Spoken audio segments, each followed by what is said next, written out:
السلام علیکم ورحمۃ اللہ وبرکاتہ۔ امید کرتی ہوں کہ آپ سب خیریت سے ہوں گے۔ آج کا ہمارا ٹاپک ہے شعبان المعظم اور رمضان المبارک کے بارے میں۔ شعبان المعظم رسول اللہ صلی اللہ علیہ وآلہ وسلم کا مہینہ ہے۔ شعبان المعظم ماہ رمضان کا مقدمہ ہے، جس کی فضیلت خاص کر 15ویں رات کی فضیلت اللہ تعالیٰ نے خود قرآن پاک میں بیان فرمائی ہے۔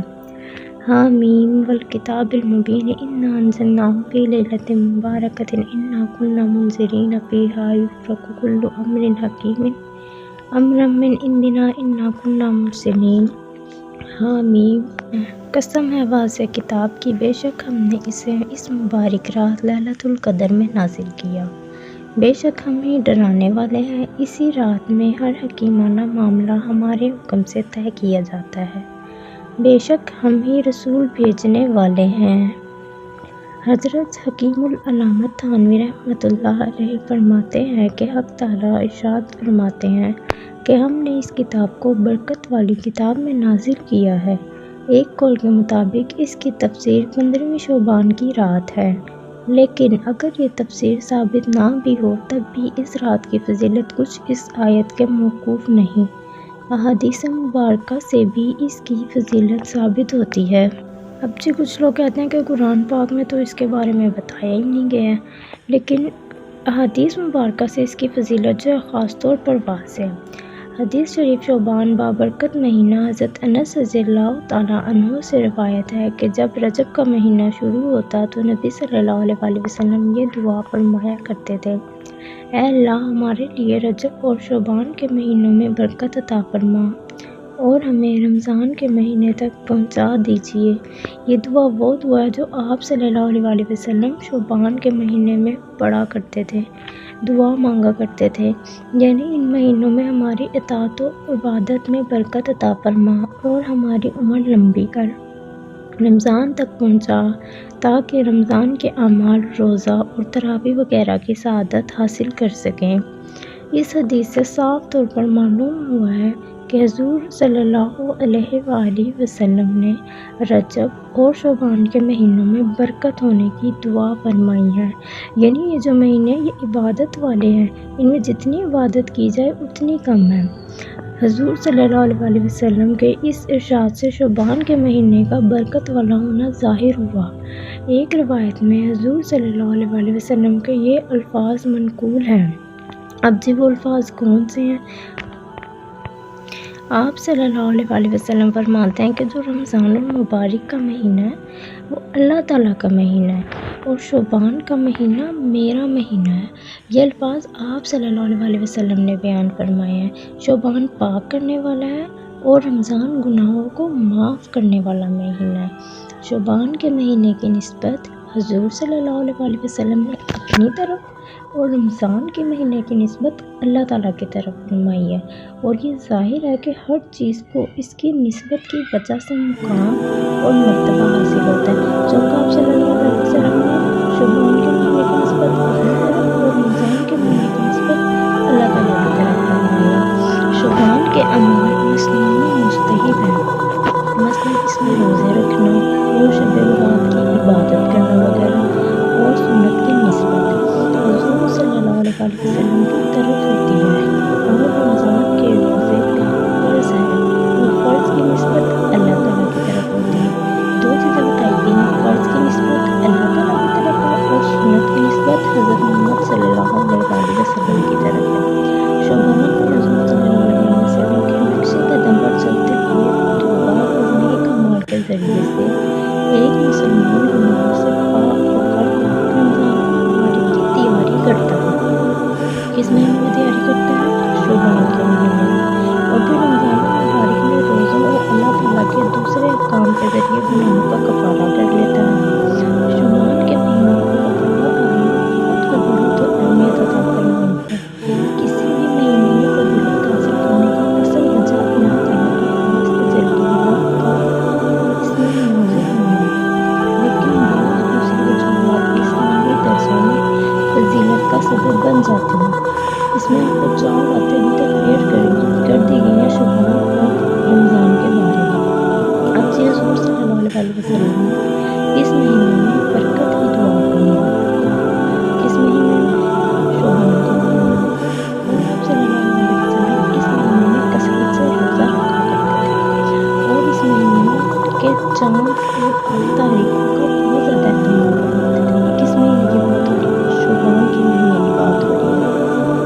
یہ وہ مہینہ ہے جس میں بندوں کے اعمال پیش کیے جاتے ہیں۔ کس مہینے میں پیش کیے جاتے ہیں؟ شعبان کے مہینے میں پیش کیے جاتے ہیں، اور یہ مہینہ رمضان سے متصل اور قریب ہے، یعنی اس مہینے کے ختم ہونے پر رمضان المبارک کا بابرکت مہینہ شروع ہو جاتا ہے۔ جیسے ہی شعبان کا مہینہ ختم ہوتا ہے، فوراً سے رمضان المبارک کا مہینہ شروع ہو جاتا ہے۔ گویا شعبان کا مہینہ رمضان کی تمہید اور اس کا مقدمہ ہے، اور یہ وہ مہینہ ہے کہ اس میں ایک بابرکت رات آتی ہے جس کو شب برات کہا جاتا ہے۔ انہی وجوہ کے پیش نظر اس مہینے کو شعبان المعظم کہا جاتا ہے، یعنی عظمت والا مہینہ۔ بہرحال شعبان کا مہینہ عظمت والا مہینہ ہے، لہٰذا شعبان کے مہینے کی سب مسلمانوں کو قدر کرنی چاہیے اور اس سے متعلقہ احکام کا علم ہونا چاہیے۔ شعبان کے مہینے کے مطابق ہر مسلمان کو علم ہونا چاہیے۔ سب سے پہلے شعبان کا معنی ذکر کیا جاتا ہے اور اس کا نام رکھنے کی وجہ بیان کی جاتی ہے۔ اس کے بعد ماہ شعبان کے فضائل و احکام اور اس ماہ میں جاری بدعات و منکرات کا تذکرہ ہوگا، تاکہ احکام پر عمل کرنا اور بدعات سے بچنا آسان ہو سکے۔ اسٹیپ بائی اسٹیپ آپ کو اس کے بارے میں کمپلیٹ ڈیٹیل دی جائے گی۔ شعبان کی لفظی اور معنوی تحقیق۔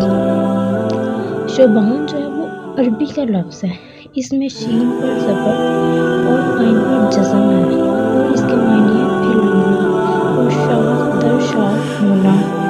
اب جی اگلا سوال ہے کہ اس مہینے کا جو نام ہے وہ شعبان کیوں رکھا گیا؟ اس کی کئی وجوہ عالم حضرات نے بیان کی ہیں، مطلب بہت ساری اس کی وجوہات ہیں، جن میں سے ایک وجہ یہ ہے کہ اس مہینے میں روزہ رکھنے اور نیک عمل کرنے والے کو شاخ در شاخ برابر بڑھتی رہنے والی نیکی اور خیر و خوبی میسر آتی ہے۔ مطلب اس مہینے میں روزہ رکھنے کی اتنی فضیلت بیان کی ہے۔ امام غزالی رحمۃ اللہ علیہ فرماتے ہیں کہ لفظ شعبان شعبہ سے نکل کر بنا ہے۔ شعبہ کے معنی شاخ کے ہیں، گویا اس مہینے میں خیر و برکت کی شاخیں پھوٹتی ہیں۔ کس مہینے کا ذکر ہو رہا ہے؟ شعبان کا۔ میں آپ کو بار بار بتا رہی ہوں کہ یہ شعبان کا ذکر ہو رہا ہے۔ شعبان کے ساتھ معظم لگانے کی وجہ کیا ہے؟ اب جی اس کی وجہ یہ ہے کہ شعبان کے ساتھ معظم کا لفظ لگا کر شعبان المعظم بولا جاتا ہے۔ معظم کے کیا معنی ہے؟ عظمت والی چیز کے، اور کیونکہ یہ مہینہ شریعت کی نظر میں عظمت والا مہینہ ہے، اس لیے اس مہینے کو شعبان المعظم کہا جاتا ہے، یعنی عظمت والا مہینہ ہے یہ۔ شعبان کے چاند اور اس کی تاریخوں کا اہتمام۔ اب جی حضرت ابو ہریرہ رضی اللہ تعالیٰ عنہ سے روایت ہے کہ رسول اللہ صلی اللہ علیہ وسلم نے فرمایا کہ شعبان کے چاند اور اس کی تاریخوں کے حساب کو خوب اچھی طرح محفوظ رکھو تاکہ رمضان کا حساب صحیح ہو سکے۔ یہ میں آپ کے سامنے حدیث مبارکہ پیش کر رہی ہوں۔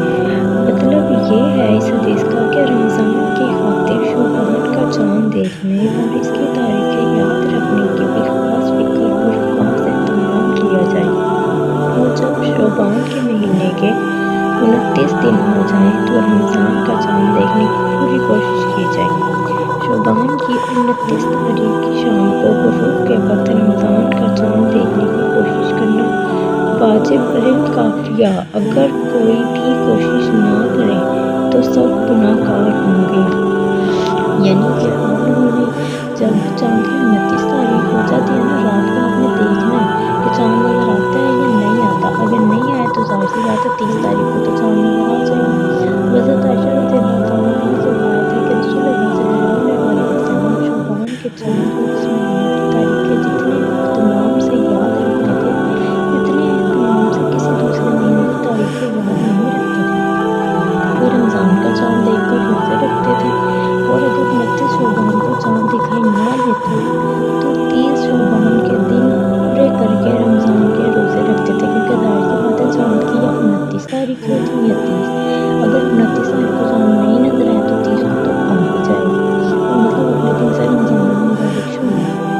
یعنی رسول اللہ صلی اللہ علیہ وسلم رمضان کے اہتمام کی وجہ سے شعبان کو دیکھنے اور اس کی تاریخیں یاد رکھنے کا خاص اہتمام فرماتے تھے۔ یہ بھی معلوم ہوا ہے کہ اگر شعبان کی 29 تاریخ کو چاند نظر نہ آئے تو تو پھر 30 دن پورے کرنے کے بعد بغیر چاند نظر آئے رمضان المبارک کا مہینہ شروع ہو جائے گا، کیونکہ شعبان کے 30 دن پورے ہو گئے، ابھی 31 تاریخ تو آنی ہی نہیں۔ ماہ شعبان میں روزوں کی فضیلت حضرت عائشہ رضی اللہ تعالیٰ عنہا فرماتی ہے کہ رسول اللہ صلی اللہ علیہ وسلم جب نفلی روزے رکھنے شروع ہوتے تو ہم کہتے تھے کہ اب آپ صلی اللہ علیہ وسلم روزے رکھنا ختم ہی نہیں کریں گے، اور جب روزے نہ رکھنے پر آتے تو ہم کہتے کہ اب تو آپ صلی اللہ علیہ وسلم روزہ نہیں رکھیں گے، مطلب وہ رکھیں گے ہی نہیں۔ میں نے نبی کریم صلی اللہ علیہ وسلم کو رمضان کے علاوہ کسی اور مہینے میں مکمل روزے رکھتے ہوئے نہیں دیکھا، مطلب رمضان کے تو 30 روزے فرض ہیں نا، وہ تو رکھنے ہی رکھنے، اس کے علاوہ وہ فرماتے کسی مہینے میں مکمل روزے رکھتے نہیں دیکھا۔ اور میں نے آپ صلی اللہ علیہ وسلم کو شعبان کے علاوہ کسی اور مہینے میں کثرت سے روزے رکھتے ہوئے نہیں دیکھا، مطلب کسی مہینے میں وہ روزے نہیں رکھتے تھے، پر شعبان کے مہینے میں کثرت سے روزے رکھتے تھے رمضان المبارک کے علاوہ۔ حدیث شریف کے ابتدائی جملوں کا مطلب یہ ہے کہ رسول اللہ صلی اللہ علیہ وسلم ہمیشہ نفلی روزہ نہیں رکھتے تھے، بلکہ اس سلسلے میں آپ صلی اللہ علیہ وسلم کا مبارک عمل یہ تھا کہ کبھی تو مسلسل روزے رکھتے تھے، یہاں تک کہ آپ صلی اللہ علیہ وسلم کے روزوں کی اس کثرت اور تسلسل کو دیکھ کر لوگ سمجھنے لگتے تھے کہ اب روزہ رکھنے کا یہ سلسلہ شاید آپ صلی اللہ علیہ وسلم کبھی ختم ہی نہیں کریں۔ رکھتے تھے، کبھی اتنی کثرت سے رکھتے تھے کہ اب بس روزے ہی رکھتے رہیں گے، کبھی نہیں چھوڑیں گے، کبھی ایسا رکھتے تھے، کبھی اس طرح ہوتا تھا کہ رکھتے ہی نہیں تھے، اور کبھی ایسا ہوتا کہ آپ صلی اللہ علیہ وسلم مسلسل کافی عرصہ تک روزہ رکھتے ہی نہیں تھے۔ دیکھیں وہ بات آتی کہ روزہ رکھتے ہی نہیں تھے، یہاں تک کہ لوگ سوچتے کہ شاید آپ صلی اللہ علیہ وسلم کبھی نفلی روزہ نہیں رکھیں گے، رکھتے تو رکھتے رہتے، نہیں رکھتے تو چھوڑ دیتے، رکھیں گے ہی نہیں جی روزہ۔ رمضان المبارک کے پورے مہینے کے علاوہ آپ صلی اللہ علیہ وسلم شعبان کے مہینے میں کثرت سے روزے رکھتے تھے۔ کس مہینے میں؟ شعبان کے میں۔ اب تو ادھر ایک مسئلہ بھی آ جاتا، بعض روایات میں 15 شعبان کے بعد روزے کی ممانعت ہے، اس کے پیش نظر فقہ کرام سے کیا فرماتے ہیں؟ فرماتے ہیں کہ 15 شعبان کے بعد روزے رکھنا مکروہ ہے، اور مکروہ بھی صرف اس صورت میں ہے کہ کوئی شخص اس مہینے کے صرف آخری دنوں میں روزے شروع کرے اور شروع حصے میں روزے نہ رکھے۔ اب جی یہاں سوال معلوم ہوتا ہو جاتا کہ یہ کیا مسئلہ ہے؟ مسئلہ بیان کیا جاتا ہے کہ شب مغفرت، شب برات کے معنی، شب برات میں شب کے معنی رات کے ہیں، اور برات کے معنی بری ہونے کے ہیں۔ اس رات میں سو کر بے شمار گناہگاروں کی مغفرت اور مجرموں کی بخشش ہوتی ہے، اسی وجہ سے اس کو کیا کہا جاتا ہے؟ شب برات کہا جاتا ہے، کیونکہ اس رات میں مغفرت ہوتی ہے لوگوں کی۔ اور پھر کثرت استعمال کی وجہ سے شب برات بغیر حمزہ کے زبان پر جاری ہو گیا، اور یہ رات شعبان کی 15ویں تاریخ کی رات ہے، جو 14 تاریخ کے سورج غروب ہونے سے شروع ہو کر 15ویں تاریخ کی صبح صادق ہونے تک رہتی ہے۔ احادیث طیبہ میں اس کے فضائل آئے ہیں، یہاں ان کا مختصر انتخاب تشریح پیش کیا ہے، جو آپ کو مسئلہ ہی بیان کر دیا گیا ہے، کچھ تھوڑی بہت باتیں بیان کر دی گئی ہیں، باقی انشاءاللہ ہم آپ کو نیکسٹ ویڈیو میں بتائیں گے۔ ویڈیو ہماری کافی لمبی ہو گئی ہے، اور نیکسٹ پارٹ دیکھنے کے لیے اور مزید معلومات حاصل کرنے کے لیے ہمارے چینل کو سبسکرائب کریں۔ اللہ حافظ۔